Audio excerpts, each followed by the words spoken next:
जी दोस्तों, स्वागत है आपका एक और नई वीडियो में। पिछले क्लास में हमने जो चौहान वंश है उसे स्टार्ट किया था, जिसमें हम लोगों ने देखा था कि जो चौहान वंश है उन्हें की जो जितनी भी मान्यताएं हैं कि उनको क्या कहा जाता है, जैसे सूर्यवंशी हो गया, चंद्रवंशी हो गया, इंद्रवंशी हो गया, विदेशी हो गए, ब्राह्मण वंशी, ये सब जितने भी थे वो हमने पिछली क्लास में पढ़ा था। और इनके अलावा हमने जो बिजोलिया अभिलेख है 1170 वाला वो भी पढ़ा था।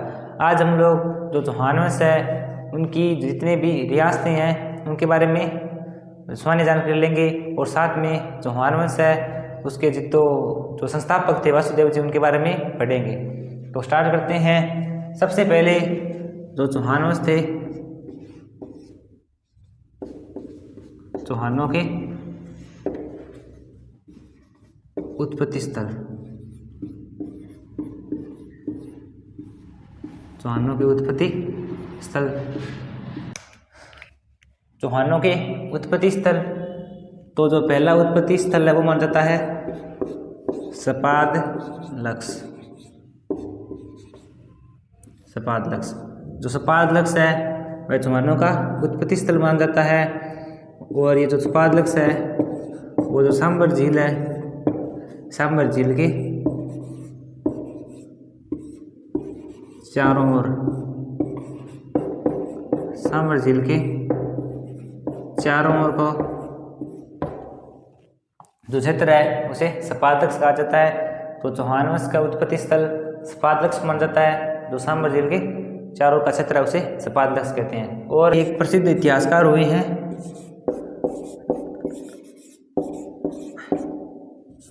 रामकर्ण अशोका। तो जो रामकर्ण अशोका है उन्होंने कहा है कि जो चौहान वंश थे वो प्रारंभ में, मतलब स्टार्टिंग में जो चौहान थे वो सांबर झील के आसपास रहते थे। सांबर झील के चारों तरफ रहते थे। और इनकी जो राजधानी थी वो थी अही छतरपुर। अही छतरपुर मतलब जो नागौर है वह चौहानों की प्रारंभिक राजधानी थी। तो इतिहासकार रामकर्ण अशोका उनके अनुसार जो चौहान वो प्रारंभ में सांबर झील के चारों तरफ रहते थे और अही छतरपुर या फिर नागौर इनकी प्रारंभिक राजधानी थी। अब देखते हैं हम लोग चौहान रियासतों के बारे में।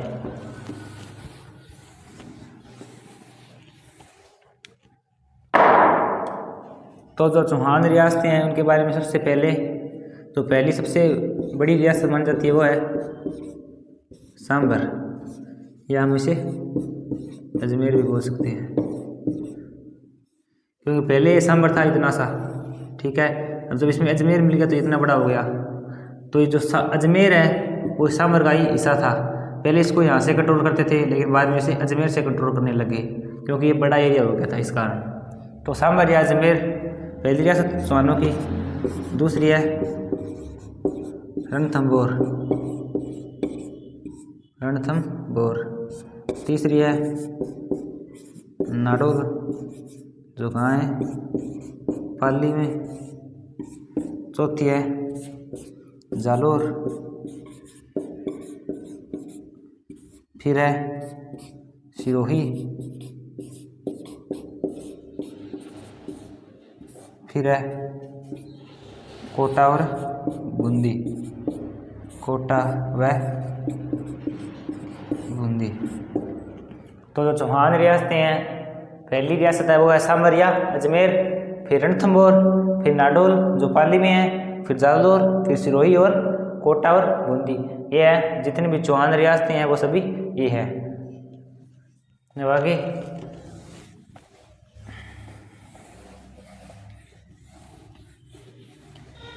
अब हम लोग एक एक करके जितने भी चौहान रियासतें हैं उनके बारे में पढ़ेंगे। तो सबसे पहले सांबर, सांबर या अजमेर भी बोल सकते हो आप, सांबर या अजमेर के चौहान। तो सांबर या अजमेर के चौहान में जो प्रथम राजा है वो है वासुदेव। वासुदेव। तो वासुदेव के बारे में तो जो वासुदेव थे उनके बारे में एक प्रसिद्ध कवि हुए हैं राजशेखर। कौन? राजशेखर। राजशेखर की पुस्तक है जिसका नाम है प्रबंध कोश। क्या नाम है? प्रबंध कोश। तो जो राजशेखर की पुस्तक है प्रबंध कोश, उसके अनुसार जो वासुदेव थे उन्होंने 551 ईस्वी में 551 ईस्वी में सांबर में जो चौहान वंश है उसकी स्थापना, चौहान वंश की स्थापना की थी। तो वासुदेव जी के बारे में जो राजशेखर हुए हैं कवि, उनकी पुस्तक है प्रबंध कोश। प्रबंध कोश में राजशेखर बताते हैं कि जो 551 ईस्वी थी तब वासुदेव जी ने सांबर में चौहान वंश की स्थापना की थी। इसका वासुदेव जी को चौहान वंश का संस्थापक माना जाता है, संस्थापक। और इनकी जो राजधानी थी वो थी नागौर।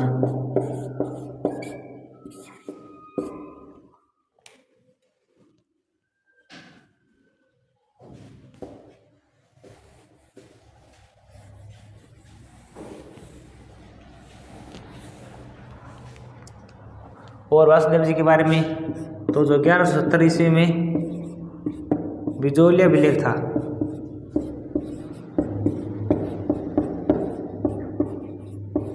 बिजोलिया विलेख,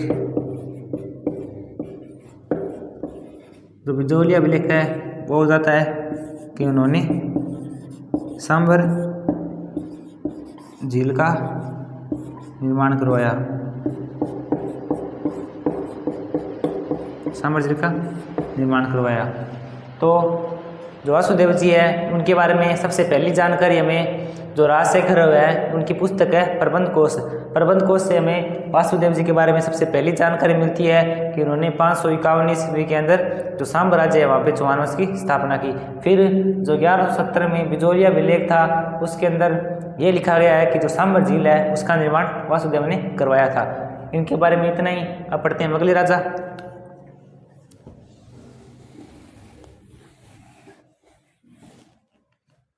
अब अगले राजा वो है, चलो पहले गोक प्रथम पढ़ते हैं। गोक प्रथम, तो गोक प्रथम कौन था? तो गोक प्रथम में पहले क्या हुआ था, जो चौहान थे, जितने भी चौहान थे वो थे जो गुर्जर प्रत्याहार वंश था ना, प्रत्याहार वंश लिख लो चलो आप, जो प्रत्याहार वंश था उनके ये क्या थे? सामंत थे, फ्यूडल थे। मतलब कि एक प्रकार से जो चौहान थे वो इन प्रत्याहारों को क्या थे? टैक्स देते थे, क्योंकि बड़े ये है और ये इनके सामंत है चौहान। तो एक बार क्या हुआ, गोक प्रथम ने जो नागभट्ट द्वितीय है, नागभट्ट द्वितीय, जो नागभट्ट द्वितीय है उसको कोई युद्ध हुआ था, उसे इसने जितवा दिया था। तो नागभट्ट द्वितीय ने क्या किया? इसे वीर की उपाधि दी। किसे दी थी? गोक प्रथम को। तो गोक प्रथम ने सोचा कि वीर तो मैं हूँ, तो इसने क्या किया, जो गुर्जर प्रत्याहार वंश है उनकी अधीनता स्वीकार नहीं की।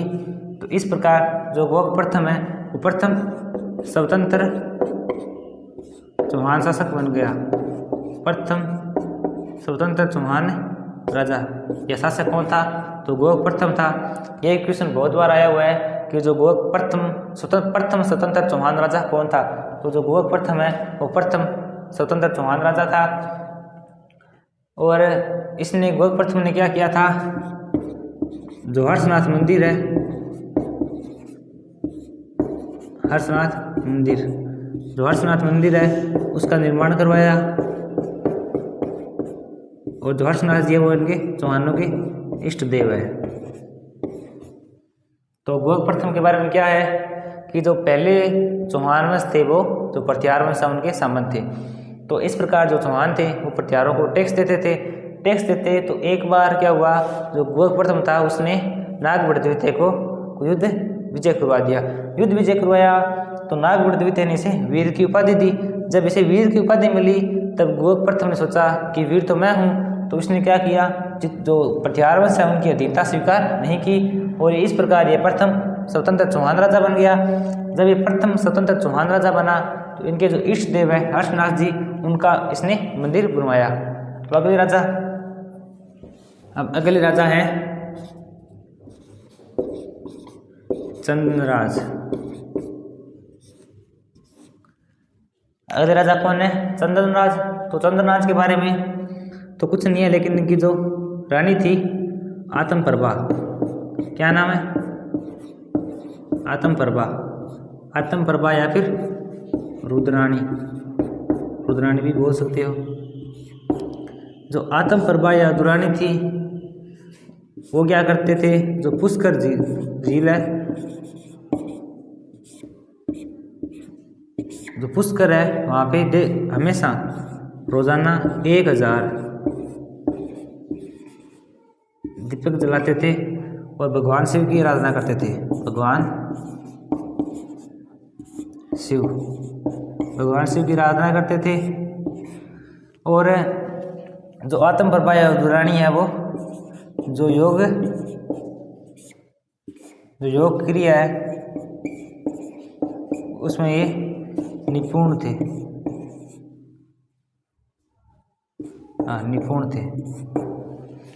तो चंद्रराज है, उनके बारे में इनकी जो रानी है आत्मप्रभा या रुद्राणी, वो हमेशा डेली जो पुष्कर झील है उसके अंदर 1000 दीपक का दीपदान करते थे और भगवान शिव की आराधना करते थे। और जो चंद्रराज की रानी है आत्मप्रभा, वो योग क्रिया में निपुण थी। तो इनके बारे में बहुत बार प्रश्न आया हुआ है कि निम्नलिखित में से कौन सी चौहान रानी थी जो पुष्कर झील में 1000 दीपक का दीपदान करती थी, तो वो थी आत्मप्रभा नहीं हो तो रुद्राणी भी आप कर सकते हो। अब पढ़ते हैं अगले राजा के बारे में। अब अगले राजा हैं वागपति राज।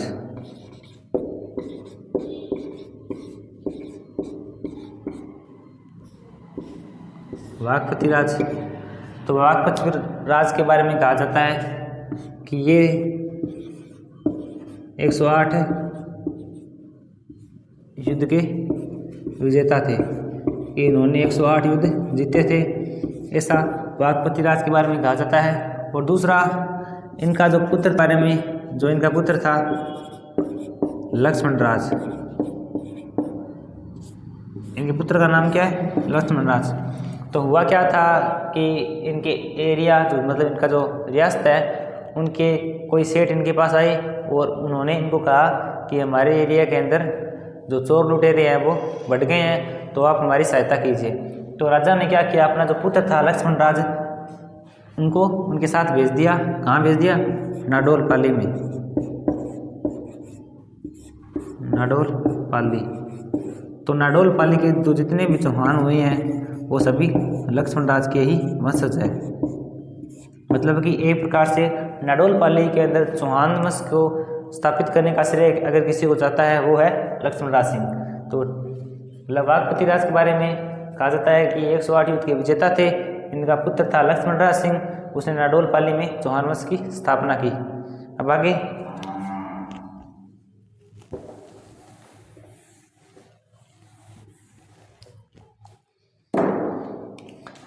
आगे है गोविंद थर्ड। अब आप लोग सोच रहे होंगे कि गोविंद थर्ड ही क्यों, फर्स्ट या सेकंड कहाँ गए। तो इतिहास के अंदर हम लोग वही राजा पढ़ते हैं जिन्होंने कुछ लखन वाली काम किया हो, मतलब कुछ अच्छा काम किया हो या उनका कोई संघर्ष रहा हो। तो फर्स्ट या सेकंड के बारे में इतनी कोई विस्तृत जानकारी नहीं है, तो हम लोग थर्ड के बारे में पढ़ते हैं। तो जो गोविंद थर्ड है उनके बारे में एक इतिहासकार हुए हैं फरिश्ता ने कहा है कि जो गोविंद थर्ड है उसने जो गजनी का जो राजा है उसे राजस्थान पार नहीं करने दिया था। क्यों नहीं करने दिया था, तो अब बताता हूँ। तो जो गजनी का राजा है वह गुजरात जाना चाहता था। गुजरात क्यों जाना चाहता था, क्योंकि गुजरात व्यापार की जगह समुद्र के तट पर स्थित है, वहाँ पे वो गुजरात को एक प्रकार से लूटना चाहता था। तो हुआ क्या था, जब इस बात का पता गुजरात वालों को चला तो गुजरात का चालुक्य राजा है, तो गुजरात का चालुक्य राजा, तो गुजरात का चालुक्य राजा तो है भीम फर्स्ट और राजस्थान का राजा है गोविंद थर्ड। तो हुआ क्या था, गुजरात आने के लिए जो गजनी है वो तो है अफगानिस्तान में, तो गुजरात आने के लिए पहले से अफगानिस्तान, अफगानिस्तान से पाकिस्तान, पाकिस्तान से पंजाब, पंजाब से राजस्थान, राजस्थान से गुजरात आना पड़ेगा। तो जो राजस्थान है, राजस्थान का राजा है गोविंद थर्ड, तो जो गोविंद थर्ड है और भीम फर्स्ट की सेना, इन दोनों ने मिलकर जो गजनी का राजा है उसे मारवाड़ पार नहीं करने दिया था। मारवाड़, जो मारवाड़ है उसे पार नहीं करने दिया था, क्रॉस नहीं करने दिया था। तो इनके बारे में प्रश्न आया हुआ है कि निम्नलिखित में से किस राजस्थान के राजा ने, जो गजनी का राजा है, उसे मारवाड़ पार नहीं करने दिया, तो वो है गोविंद थर्ड। तो गोविंद थर्ड के बारे में एक बार और फिर से देख लेते हैं। तो गोविंद थर्ड है, उनके बारे में एक प्रसिद्ध इतिहासकार हुए हैं फरिश्ता। फरिश्ता बताते हैं कि जो गजनी का राजा है वह गुजरात को लूटना चाहता है। तो जब इस बात का पता गुजरात वालों को चलता है तो गुजरात और राजस्थान की संयुक्त सेना जो गजनी है उसे मारवाड़ क्रॉस नहीं करने देते ताकि वह गुजरात ना आए। तो गोविंद थर्ड है, उनकी एक उपाधि भी है, उपाधि का नाम है वेरी घट। वेरी, वेरी का मतलब होता है दुश्मन, शत्रु बोल सकते हो आप, शत्रुओं का संहार करने वाला, मतलब कि उनको मारने वाला। उपाधि क्या है, वेरी घट, शत्रुओं को संहार करने वाला या उनको मारने वाला। यह उपाधि किसमें मिलती है, जो पृथ्वीराज विजय पुस्तक है, हमने पिछली क्लास में पढ़ा था इसके बारे में। जो पृथ्वीराज विजय है उस पुस्तक के अंदर जो गोविंद थर्ड है उसकी जो वेरी घट उपाधि है वो इसके अंदर मिलती है। तो चौहान वंश के अंदर आज हम